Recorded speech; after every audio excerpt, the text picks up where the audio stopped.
रहीम अस्सलाम वालेकुम नादरीन, आप यूट्यूब चैनल देख रहे हैं। मैं इमरान ख़ान हूँ। एक तो शुएब अख्तर साहब के साथ जो मामला हुआ उस पर थोड़ी सी डिटेल्स मेरे पास हैं, मैं आप तक पहुँचा देता हूँ। उनके करीबी दोस्तों से मैंने रब्ता किया, आज कुछ लोग उनको मिले भी और कुछ लोगों का उनसे रब्ता हुआ शुएब अख्तर से। और बड़े शानदार खिलाड़ी हैं, दुनिया में एक ही है, दूसरा कहीं नहीं है, कोई नहीं है, एक ही है जिसने 100 मील की रफ्तार से बॉल फेंका है।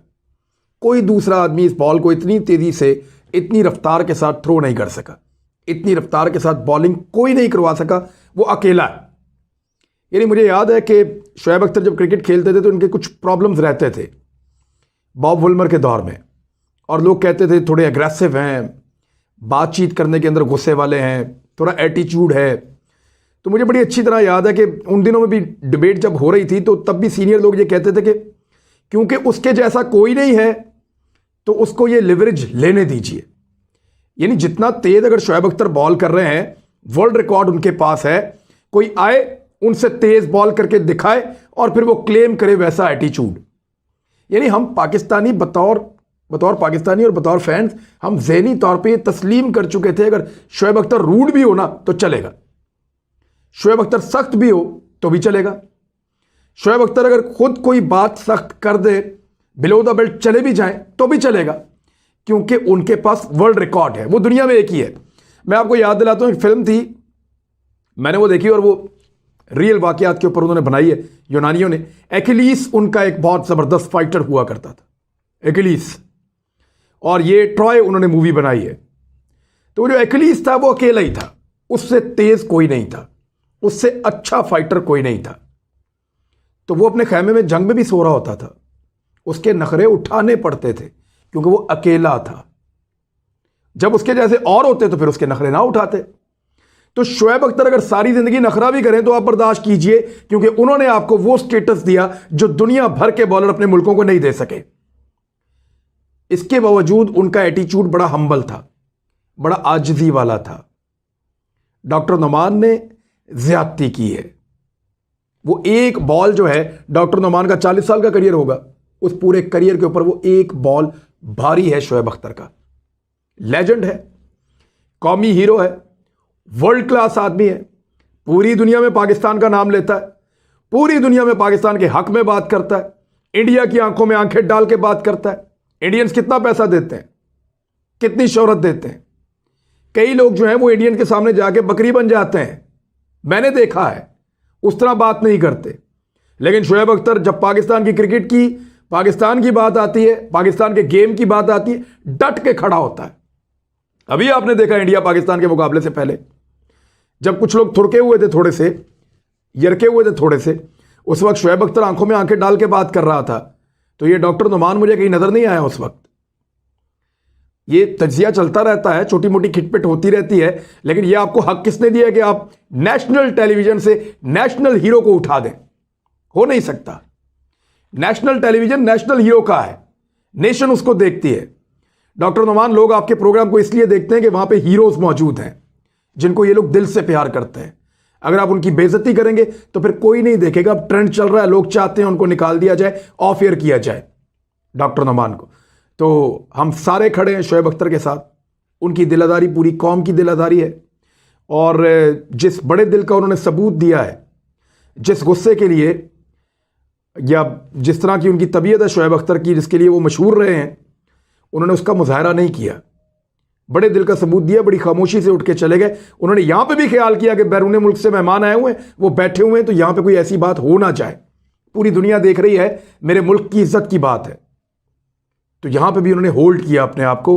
हालांकि ऐसी चीज को जो लोग शुएब अख्तर को जानते हैं वो कहते हैं होल्ड करना उनके लिए बहुत मुश्किल है। अब गवर्नमेंट को इसके ऊपर एक्शन लेना चाहिए, ना कि डॉक्टर नुमान न्याज को उस्मान बुज़दार पार्ट 2 बना दें कि जनाब बुज़दार साहब जाएंगे तो ना नुमान साहब जाएंगे। मेरे ख्याल में लोगों की राय को एहतराम देना चाहिए गवर्नमेंट ऑफ पाकिस्तान को। तो ये मामला था शुएब अख्तर साहब का, ज्यादती हुई है, नहीं होनी चाहिए थी और आइंदा तो बिल्कुल नहीं होनी चाहिए। अब आ जाए एक और इशू की तरफ, और यहां पे मैं आपको इंडिया में लेकर जाऊंगा कि इंडिया में एक अजीबोगरीब काम शुरू हो गया है। उनकी फिल्म इंडस्ट्री सबसे बड़ी है, उसके ऊपर भी बार बार अटैक हो रहे हैं। अब बॉबी देओल को आप जानते हैं, ये सनी देओल का भाई है, पाकिस्तान के खिलाफ बहुत फिल्में बनाई सनी देओल ने, और सनी देओल जो है वो ये करतारपुर राहदारी के इफ्तिताह के मौके पर भी आए थे। शर्मिंदा शर्मिंदा ही बैठे थे कि वो पाकिस्तान के खिलाफ इन्होंने बड़ी फिल्में बनाई हैं कि चीर देंगे और खीर देंगे और इस तरह की चीज़ें जो हैं वो ये करते रहे हैं पाकिस्तान के खिलाफ। लेकिन यहाँ पे जब आए करतारपुर राहदारी में तो खुद तो बहुत बड़े हीरो हैं, बहुत इनको ताकतवर समझा जाता है फिल्म इंडस्ट्री में। लेकिन जब ये रेंजर्स के जवानों के साथ खड़े थे तो पता चल गया था कि कौन कितना बड़ा है और कितना वो। लेकिन फिर भी चलें, वो एक्टर है। उन्होंने पाकिस्तान के खिलाफ बहुत सारी फिल्में की हैं देशभक्ति के नाम के ऊपर, पाकिस्तानियों को बुरा भला कहा फिल्मों में, पाकिस्तानियों के ऊपर हमले किए फिल्मों में, वो सारा कुछ जो फिल्मों में वो करते हैं उन्होंने वो किया। अब उनका भाई बॉबी देओल एक फिल्म में काम कर रहा है, ये वेब सीरीज है आश्रम, ये इसका नाम है। अब यहां इंडिया में हो क्या रहा है कि इंडिया में इंतहा पसंद जमातें बेलगाम हो गई हैं, अकलियतों पर हमलों के साथ साथ फिल्मी सेट भी महफूज नहीं रहे। भारत में गुज़िश्ता चंद बरसों में खासकर मोदी हुकूमत के दौरान अदम रवादारी में ज़बरदस्त इजाफा देखा गया है। तज्ज़ियाकारों के मुताबिक एक अजीब सी रवायत चल पड़ी है कि हर मामले में अकलियतों, अदीबों, फनकारों, दानिश्वरों और फिल्म इंडस्ट्री को निशाना बनाया जाने लगा है। इस तरह के कुछ वाक़यात जो हाल ही में हुए हैं उनमें अब मैं आपके सामने रख देता हूं। नंबर 1, ये जो वेब सीरीज आश्रम के सेट के ऊपर बजरंग दल का धावा बोला गया है। ये एक हिंदुत्व को मानने वाली तंजीम है, शिवसेना, बजरंग दल, ये इस तरह से।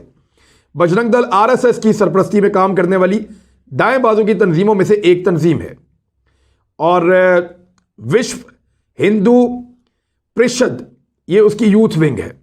एतवार के रोज इस शिद्दत पसंद तंजीम के कारकुनों ने भोपाल में पुरानी जेल के अहाते में धावा बोल दिया।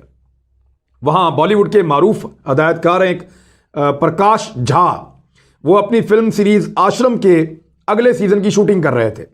मीडिया में वायरल वीडियो में मुतअद्दिद अफराद को शूटिंग सेट पर दिखाया गया, नारे लगा रहे हैं, तोड़ फोड़ कर रहे हैं।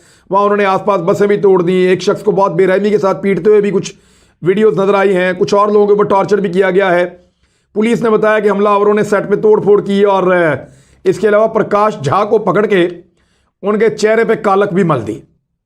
बजरंग दल के रहनुमा सुशील सौदेले ने धमकी देते हुए कहा है कि फिलहाल प्रकाश झा के चेहरे पर हमने स्याही मल दी है, लेकिन हम इस वेब सीरीज के अदाकार बॉबी देओल को ढूंढ रहे हैं। वो हमारे हत्थे चढ़ गया तो उसको भी बताएंगे। उसको अपने भाई सनी देओल से सीखना चाहिए, जिसने देशभक्ति की कई फिल्मों में काम किया है। दिलचस्प बात यह है कि बॉबी देओल का ताल्लुक एक ऐसे खानदान से है, इस खानदान के अंदर तीन एमएलएज रहे हैं, रुकन असेंबली रहे, रुकन पार्लियामेंट, तीन, और तीनों जो हैं वो बीजेपी से रहे हैं। लेकिन उन्हीं के ऊपर आरएसएस की जो एक तंजीम है बजरंग दल, उसने जाके अटैक कर दिया है। अब ये तो एक चीज है, मैं आपको एक और चीज बताता हूं। कुछ अर्सा पहले एक वाकया हुआ, इंडिया में एक वीडियो वायरल हुई थी जिसमें शिवसेना के रहनुमा नतन नंद गांवकर, ये उनका नाम है, मुंबई में एक बेकरी में जाते हैं। बेकरी का नाम है कराची बेकरी। अब इसके मालिक को बेकरी का नाम तब्दील करने का उन्होंने मुतालबा कर दिया जाके, और ये बाकायदा वीडियो मौजूद है। उनको बेकरी के मालिक से कहते सुना गया कि आपके आबाओ अजदाद जो हैं उनका ताल्लुक पाकिस्तान से है, जिन्होंने तकसीम के दौरान वहां से हिजरत की है। आपका हम यहां स्वागत करते हैं मुंबई में, लेकिन मुझे कराची नाम से सख्त नफरत है। ये पाकिस्तान का शहर है, लिहाजा इसका जो है वो नाम तब्दील कर दें।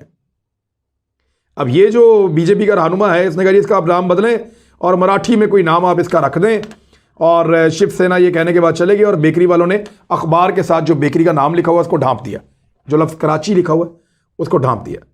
इंडिया टुडे वालों ने रब्ता किया मालिक से, तो उसने कहा कि मैं कोई परेशानी मजीद नहीं चाहता, ये भी बड़ी परेशानी है। तांडव एक वेब सीरीज आई थी सैफ अली खान की।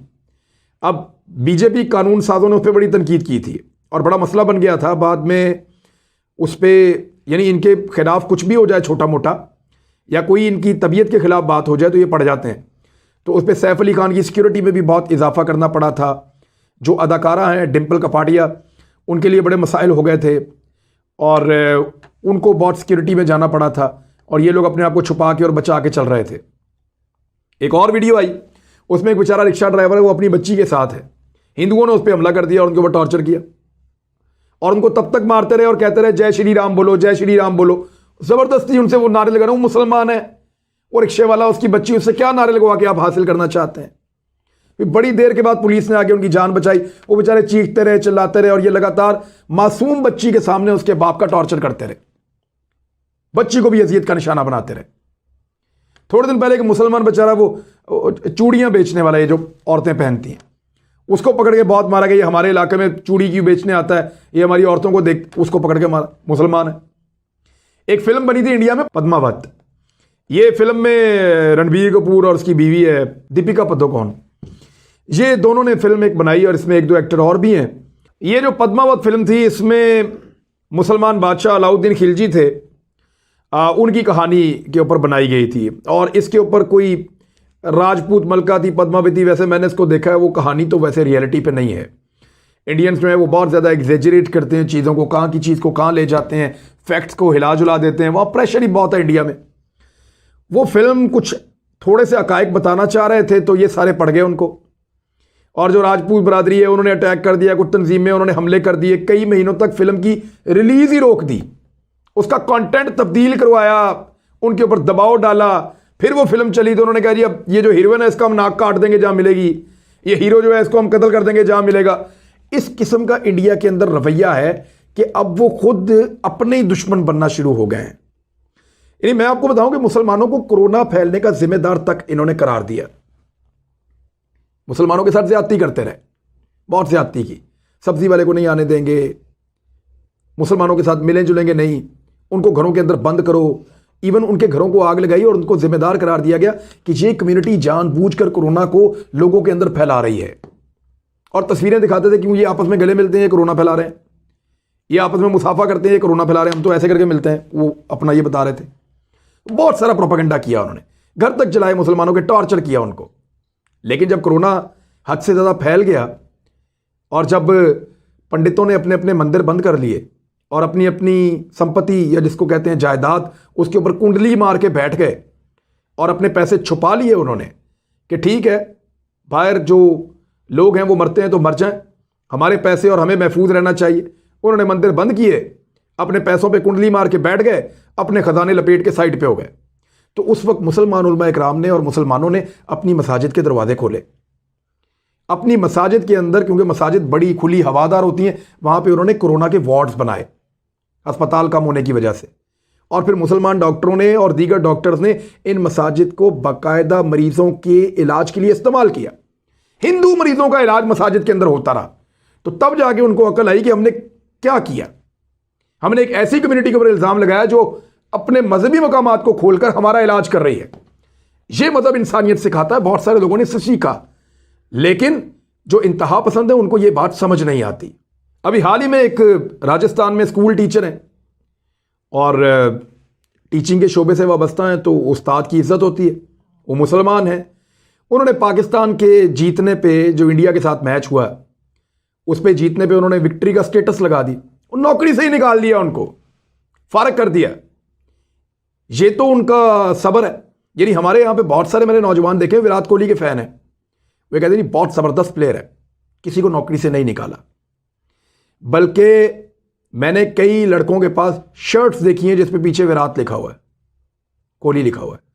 वो कहते नहीं हम उसके फैन है, वो बहुत अच्छा खेलता है। यहां पाकिस्तान में लोगों का दिल बड़ा है, ठीक है जी, आप उसके फैन है, उसकी क्रिकेट है, उसकी गेम है, आपको पसंद है, बड़ी अच्छी बात है। यहां पे लोग और लोगों को भी पसंद करते हैं। मुझे द्रविड़ की बैटिंग बहुत पसंद थी, अजरुद्दीन बहुत कमाल का खिलाड़ी था, वैसा प्लेयर इनको मिलना बहुत मुश्किल है। तो ये रियलिटी है, गेम है, गेम की इज्जत कर रहे हैं। वो गेम को भी गेम की तरह नहीं ले रहे। इंडिया बहुत बुरी तरह फंसता चला जा रहा है और उन्हें इस बात की समझ नहीं आ रही। उनको लगता है कि हिंदू वोट हम इकट्ठे कर रहे हैं, लेकिन वो लगातार इंडिया को डिवाइड कर रहे हैं। ये पूरे खित्ते में ये चीज फैलेगी, बांग्लादेश तक तो जा चुकी है। अब तक के लिए इतना ही। अपना ख्याल रखिएगा, अपने इस चैनल का भी। अल्लाह हाफिज।